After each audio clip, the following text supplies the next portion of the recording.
Michael Elijah Day and Iran Barkley have certainly been getting on each other's nerves as of late, and well they should.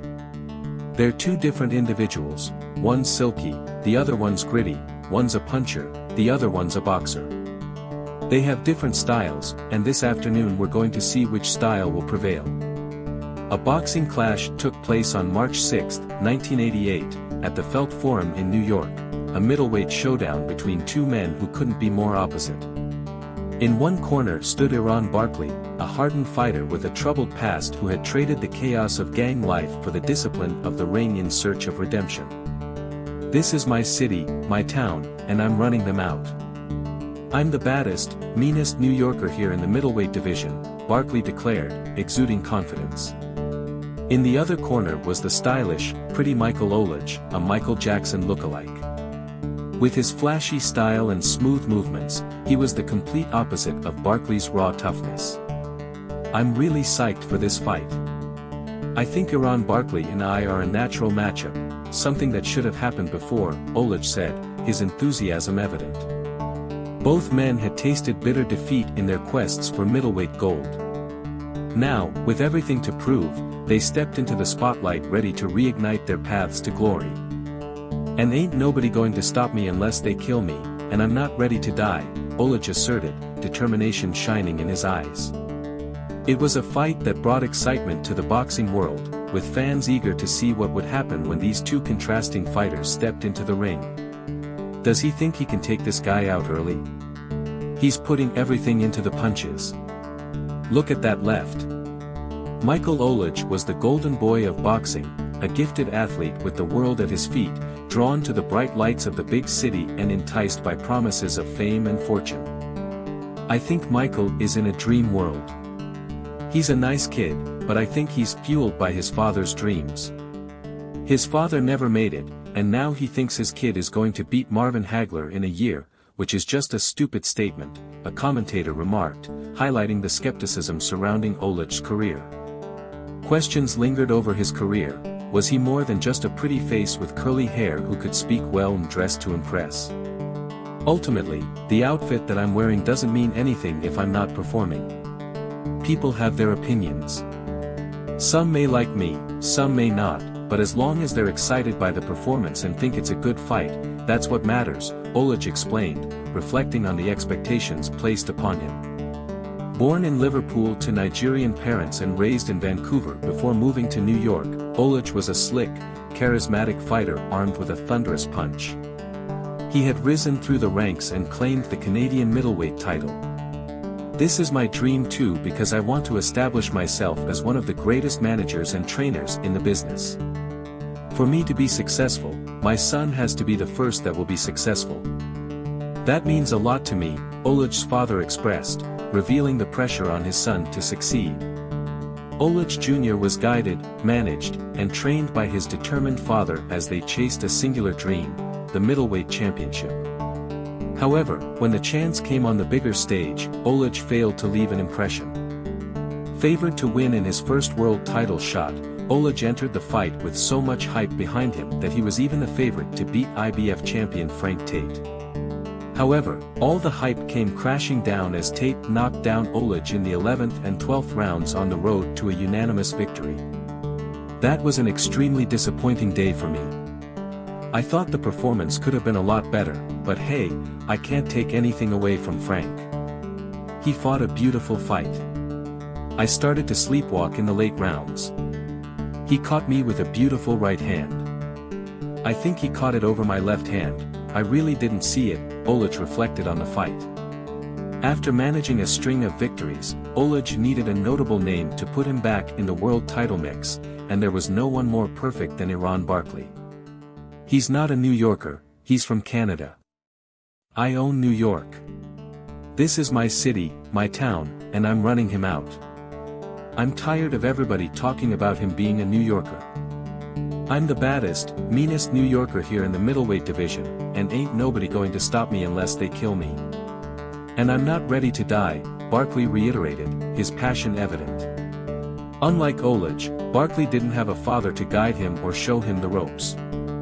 He had to tough it out all his life. "I'm going to be the best, so this is why I'm doing it. "I'm training hard, sparring hard, and punching hard," Barkley stated, emphasizing his dedication. A well-known former gang member, boxing became the saving grace for Barkley, who was headed down a perilous road. "You want me, baby? Come and get me. I want you. I want to. Now come and get me. I'll give it to you. I told you I'd let you fight." Barkley taunted, his confidence soaring. He had poured everything into the sport, battling for one victory after another. However, like Olic, when his title shot finally came, he let it slip. Barkley lost on points over 15 rounds for the vacant WBA middleweight title, succumbing to the Italian, Sumbu Kalambe. Now, also looking to put himself in the title mix, Barkley welcomed the challenge in Olic. "Physically, I feel great, and mentally I feel better than ever. I'm really psyched for this fight. I think Barkley and I are a natural matchup, something that should have happened before. If it did happen when it was originally supposed to happen, I figure I never would have gone through the stuff that we had to go through," Olic admitted. For Olic, this was his last shot to show the world he was more than just a pretty face, to prove he had the grit to rise to the top. For Barkley, this fight was his chance to silence the doubters and prove he was more than just a scrappy brawler. Everything was in place for the showdown at the Felt Forum in New York. As the fighters entered the ring, the atmosphere was electric. The mandatory no-standing 8 count was in effect, and the tension was palpable.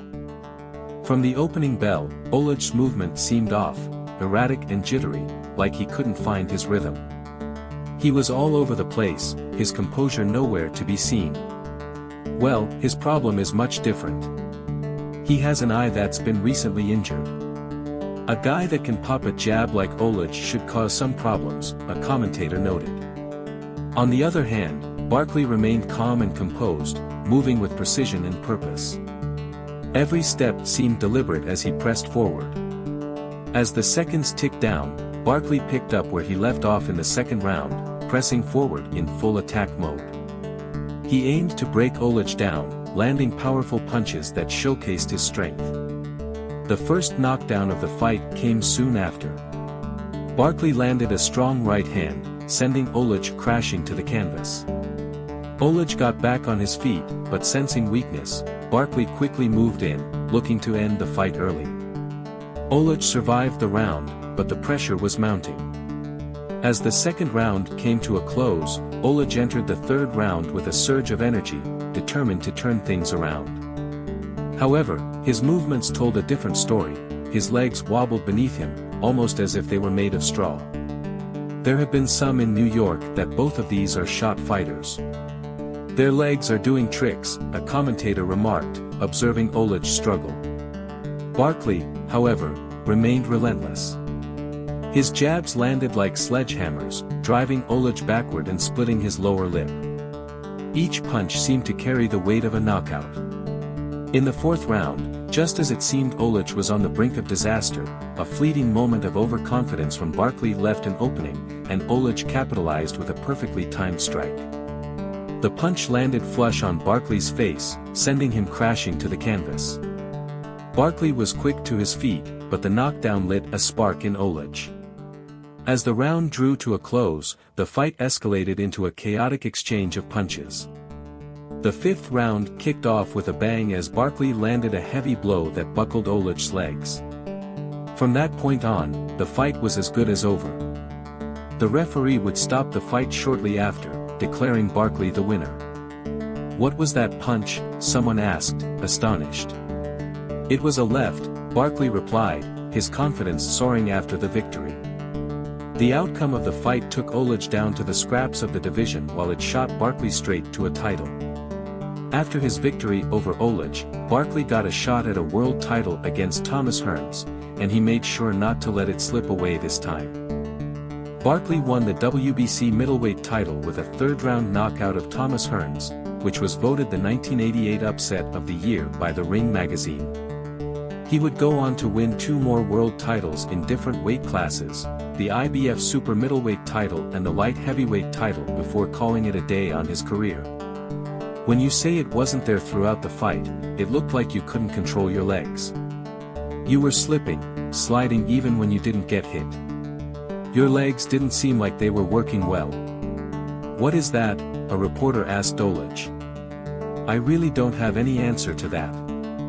I don't exactly know what it was, but I did feel weak going into it. I'm going to take a little rest, and believe me, I'll be back, Olic responded, determined to make a comeback. On the other hand, this fight would mark a massive downhill spiral for Olic. A lot of people think that you were psyched out, a journalist probed. No, definitely not. I'm beyond the point of being psyched out, especially by someone like Barkley. I know his psyche, and he knows mine. I wasn't psyched out by him at all, Olic insisted, defending his mental state. Although he did get another chance at a title fight with Hearns just a few years after the Barkley fight, again Olic found himself on the losing end of a unanimous decision. Olic decided to call it quits after an eye injury prevented any chance of a comeback. However, after hanging up his gloves, Olic discovered a new purpose as a boxing trainer, a path where he achieved considerable success. As the dust settled from the fight, both fighters reflected on their journeys. For Barkley, it was a moment of triumph, a validation of his hard work and determination. For Olic, it was a chance to regroup, to find a new direction in a sport that had given him so much yet taken so much away. In the end, the clash between Michael Elijah Day and Barkley was more than just a fight, it was a testament to the resilience of the human spirit, the pursuit of greatness, and the unwavering desire to rise above adversity. As fans continued to debate the outcome, the legacy of both fighters endured, reminding us that in boxing, every punch tells a story, and every match is a chapter in the ongoing saga of determination and ambition.